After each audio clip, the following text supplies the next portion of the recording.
Good. How have you been? Good. Stress, life. Mississippi, just a wild place to be It's in just right like now. a lot going on for the African American. What's wrong with Oh, you? y'all don't understand all the stuff we going through in Mississippi as black people right now? Yeah, it is hard. Like, I just witnessed somebody die from a KKK just because they was trying to go vote. It's not okay. it's not. Crazy. Like, we really need to get this stuff fixed and get somebody to help us. I went to go try to vote. They told me I needed a poll tax that's $2. I can't even afford something that's $1. That's a vote $2. Exactly. Why do I need something that is for me, my rights? I have to pay for it. That ain't fair. Y'all, we really need somebody to We need to help do us. something about it. We need to speak up. We do. We need But an we activist for scared. us. Like, we scared to speak I am up, scared. though. Like, Just even witnessing the person get killed is terrifying. That's scary. We need somebody to help us.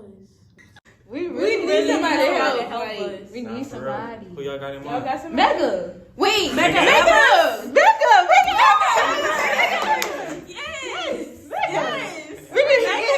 We need to call her. I'm about to call her. Medgar Evers was the first field secretary for the Mississippi NAACP. So Medgar's role was to come in and to organize all 82 counties in the state of Mississippi, setting up NAACP chapters, getting people registered to vote, taking complaints of what people were telling him that was happening to people in the state. Race relation at that time was not good. And after he witnessed the lynching of his father's friend, he was hurt, of course. He could not understand why it was that way. He enlisted when he was 16, and he served his country. And he said, as he traveled about, he said, it didn't matter about the color of my skin until I came back home to Mississippi. On his 21st birthday, he and a group of other veterans tried to register to vote. And he said they were turned around about men with shotguns. So Medgar at that point began documenting what people were telling him. And the NAACP asked him if he would become field secretary. Medgar was going outside of Mississippi, raising monies and talking to people how it was here. So the change was coming, and those who were against what was happening could see it. And people were saying, Medgar Evers, your days are numbered, because he had rallied the young people. And he was making people aware of what your rights are for simply being a citizen of this country.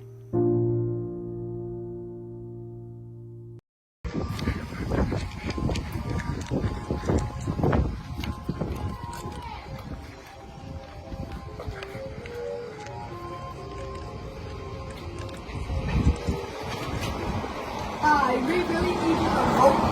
We don't have to worry about paying the party. So what do I have to do? Do I have to go out there and vote? Yeah. Sorry, sir. I'm scared. No, thank you. Americans. No group. If Hillary Clinton's goal was to inflict pain on the African American community, she could not have done a better job. It's a disgrace. Tonight, I'm asking for the vote of every single African American citizen in this country who wants to see a better future. Look how much African American communities have suffered under Democratic control. To those I say the following: what do you have to lose by trying something new like Trump? What do you have to lose?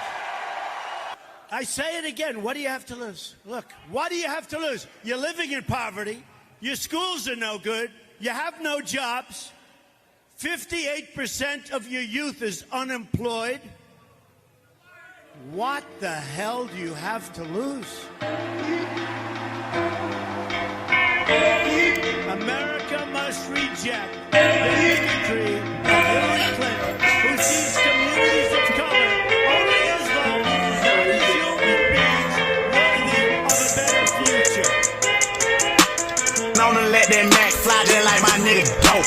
Help me. Nigga, can you help me? Help me. Nigga, can you help me? I'm trying to help change the world, get my voice known. So many problems in Mississippi, I don't know what's going on. So nigga, can you help me?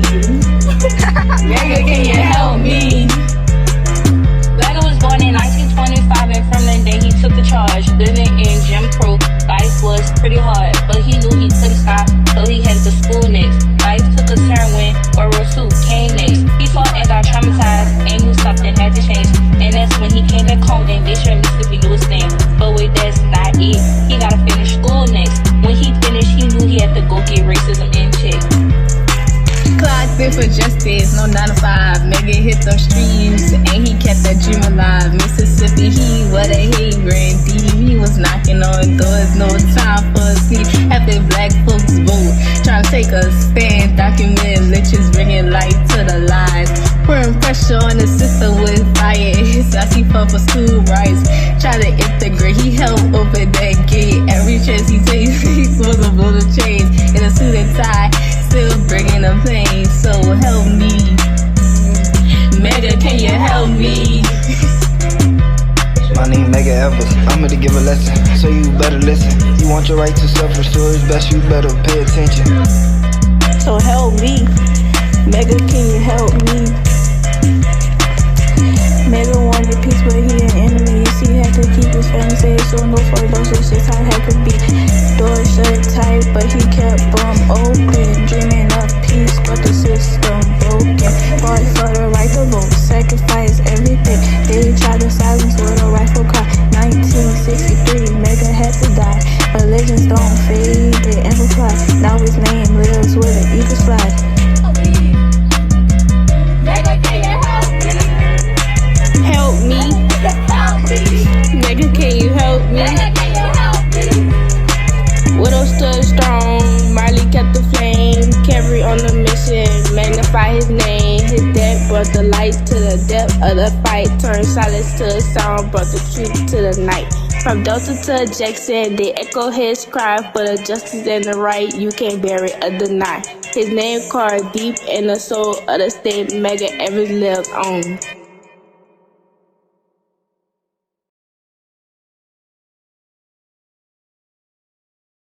The earliest memory I have is our parents and friends and neighbors teaching us about what we should do and what we shouldn't do. We had to make sure that we behaved in certain ways, and there was a different world, black and white world. If we walked down the sidewalk and a white man was coming toward us, we had to look down upon the ground. And if a white woman walked down our same sidewalk, we would have to walk out in the streets.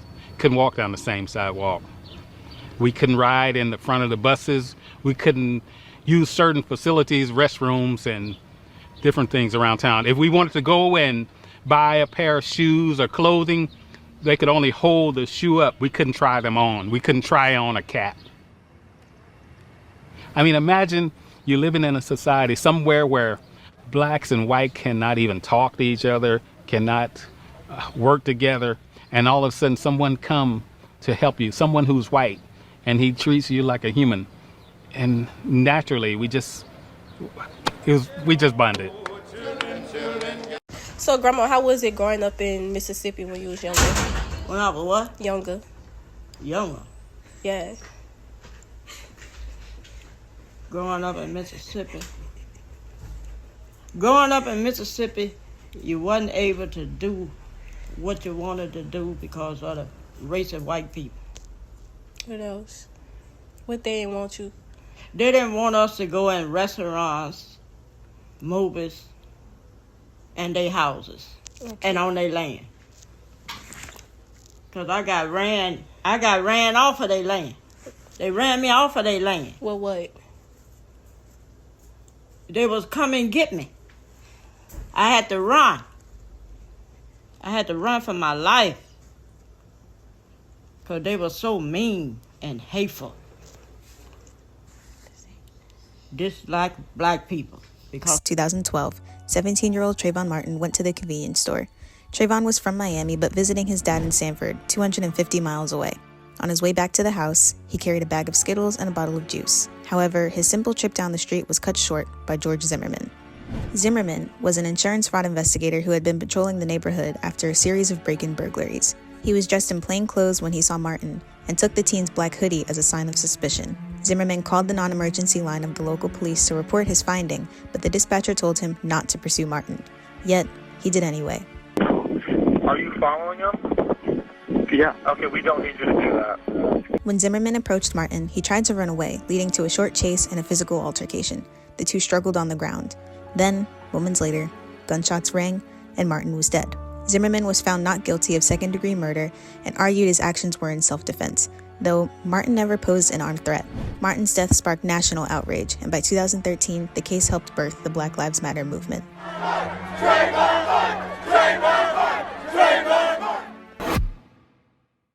In the Circuit Court of the 18th Judicial Circuit in and for Seminole County, Florida, State of Florida versus George Zimmerman. Verdict: we, the jury, find George Zimmerman not guilty. So say we all four-person. And that's why it's so important now to stand up and vote. Vote. You gotta speak. Stand Vote. up for our rights. Stand. Vote.